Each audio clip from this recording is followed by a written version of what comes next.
हम अपनी जान के दुश्मन को अपनी जान कहते हैं।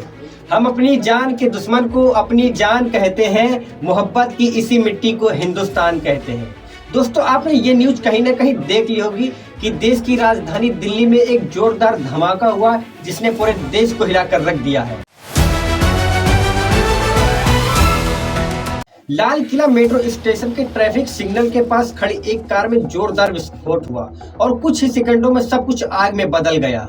6 कारें, ऑटो रिक्शा और कई ई रिक्शा भी जल गए हैं। 8 लोगों की मौत हो गई है और 20 से 24 लोग घायल बताए जा रहे हैं। पूरा इलाका अफरा तफरी, चिल्लाहट और सायरन से भर गया है, लेकिन सरकार ने मौके पर एनआई, एनएसजी और फॉरेंसिक टीम को मौके पर भेज दिया। होम मिनिस्टर अमित शाह भी घटना स्थल पर पहुंचे और प्रधानमंत्री नरेंद्र मोदी ने भी शोक जताया है और सख्त जांच के आदेश भी दिए हैं। विस्फोट 6:52 से करीब 7 बजे के बीच हुआ।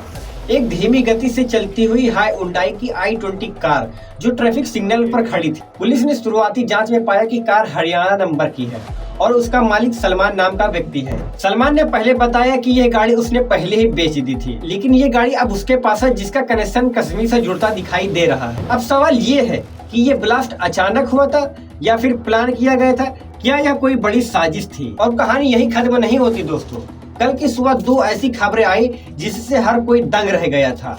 देश के अलग अलग हिस्सों से 2 डॉक्टरों को गिरफ्तार किया गया। ऐसे डॉक्टर जिनका अगर मिशन पूरा होता तो भारत की राजधानी में एक भयानक आतंकी हमला हो सकता था। पहला डॉक्टर ऐसा था कि इसने एक ऐसा केमिकल बनाया था जिसे छू लेने भर से इंसान की मौत हो जाती।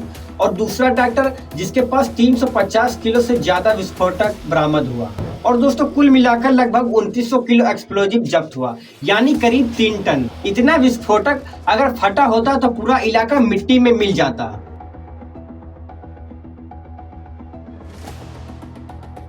इन गिरफ्तारियों ने खुफिया एजेंसियों के कान खड़े कर दिए थे, क्योंकि पकड़े गए डॉक्टर मुजम्मिल शकील और आदिल अहमद रदर दोनों ही कश्मीर से थे। मुजम्मिल शकील पुलवामा का रहने वाला फरीदाबाद के एक हॉस्पिटल में काम करता था और वहीं आदिल रदर श्रीनगर के एक सरकारी मेडिकल कॉलेज में डॉक्टर था। इन दोनों के पास से मिली ऐसी चीज जिन्हें देखकर एजेंसियां भी हैरान रहेंगी। टाइमर, अलास्ट राइफल और हजारों किलो विस्फोटक।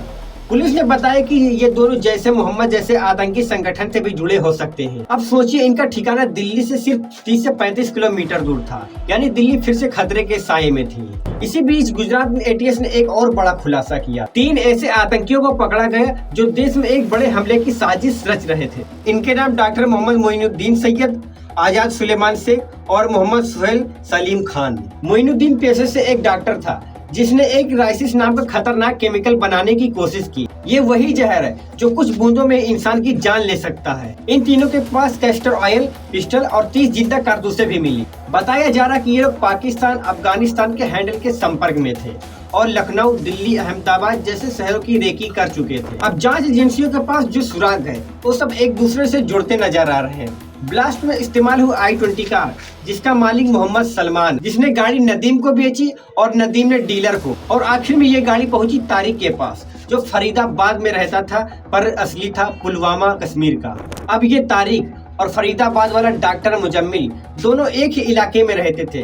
क्या दोनों एक साथ जुड़े थे? क्या ये हमला इसलिए किया गया क्योंकि मुजम्मिल पकड़ा गया और जल्दबाजी में तारिक ने ब्लास्ट कर दिया? इन सवालों के जवाब तो अब एजेंसियां ढूंढ रही हैं, पर यह गहरी बात सोचने वाली है। हम कहते हैं शिक्षा इंसान को महान बनाती है, लेकिन जब पढ़े लिखे लोग, डॉक्टर, इंजीनियर जैसे लोग इस रास्ते पर चल पड़ते हैं तो आखिर गलती कहाँ पर है? पढ़ाई दिमाग को तेज बनाती है, लेकिन अगर दिल में जहर भर जाए और सोच गलत दिशा में चली जाए तो वही तेज दिमाग एक विनाश का हथियार बन जाती है। ये वही जहर है जो इंसानियत को खा जाता है, जो किसी को भी इतना अंधा बना देता है कि उसे सिर्फ मारना, तबाही फैलाना ही सही लगता है। दोस्तों, जांच एजेंसियां लगातार काम कर रही है। जो सच निकलेगा वो सामने जरूर आएगा, लेकिन हमें भी अपनी जिम्मेदारी निभानी होगी। किसी भी अफवाह पर यकीन मत कीजिए और दोस्तों, सोशल मीडिया पर अनफेवरेट चीजें शेयर मत कीजिए। और अगर आपके आसपास कुछ संदिग्ध दिखे तो पुलिस या लोकल अथॉरिटी को जरूर बताएं। दोस्तों, देश की सुरक्षा सिर्फ एजेंसियों की नहीं है, बल्कि देश की सुरक्षा हमारी भी जिम्मेदारी है, क्योंकि हम इसी देश में रहते हैं और अपने देश का ही नमक खाते हैं। आई होप आपको ये वीडियो पसंद आई है। पसंद आई तो लाइक करो, सब्सक्राइब करो। मिलते हैं किसी और नेक्स्ट वीडियो में। तब तक के लिए जय हिंद, जय भारत।